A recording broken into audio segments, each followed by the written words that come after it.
Day 20, Apostle Islands. So Apostle Islands is another national lakeshore on Lake Superior, this time in the state of Wisconsin. And it's a group of 21 islands, which are basically made up of brownstone, which is a type of sandstone, with beautiful forests growing on them. Sharon and I took another boat cruise, starting from a little town of Bayfield, Wisconsin. Very cute little picturesque place, population of about 500, which is actually the smallest town in the whole state of Wisconsin. And that day was the time when I got my one and only ticket, parking or otherwise, during the whole trip.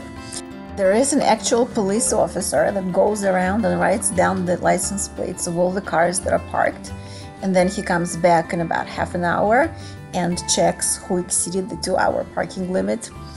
I decided, okay, fine, I'm gonna support the city budget of Bayfield, Wisconsin, and I put my hard-earned $20 in the envelope and drove to the address noted on it, and found a one-story building that has both the city hall and the police department, with a little mailbox outside where you just drop off your fine. Another thing Sharon and I discovered was that the people in that area of Wisconsin, and later on I also saw it in the north woods of Minnesota, speak like Canadians. They'll say out and boat, and it was just very cute. The boat captain was a local, and he regaled us with many cute stories about the islands themselves and the surrounding area. Devil's Island, that according to Native American legends was inhabited by an evil spirit. Bear Island, that has actual bears on it. Apparently both bears and deer are pretty good swimmers, and they can just make their way between the mainland and the islands to wherever they feel like going that day. Then there is the Hermit Island, which in the old days was known as Wilson's Island, because that was the name of the hermit who lived there. And Mr. Wilson ended up all by himself because he lost a bet that he had going with the mayor of the neighboring Madeline Island, and the loser of the bet was supposed to leave town and go live all by himself.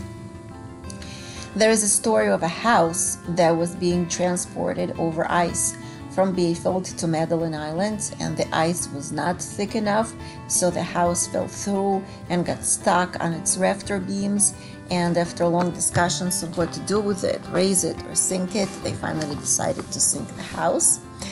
And there is the Madeline Island, which is the only inhabited island of the 21, and it's actually not part of the National Lakeshore itself.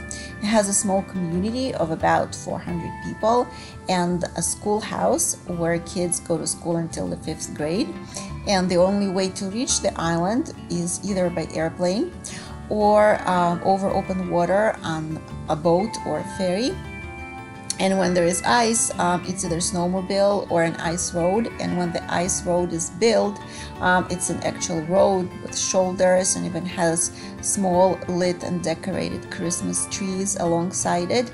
So if anybody on Madeline Island needs an ambulance or a police presence, then the only way to get them there is actually putting the ambulance or the police car on the boat or ferry and transporting them to the Many islands have lighthouses on them, and lighthouses are very important because the lake has fierce storms, and there are actually quite a few shipwrecks around there. At least there used to be in the old days. And also when the lake freezes, and then later on when the ice starts moving and melting, it deforms and reshapes and destroys the shoreline, and it actually needs to be restored and repaired pretty much every year.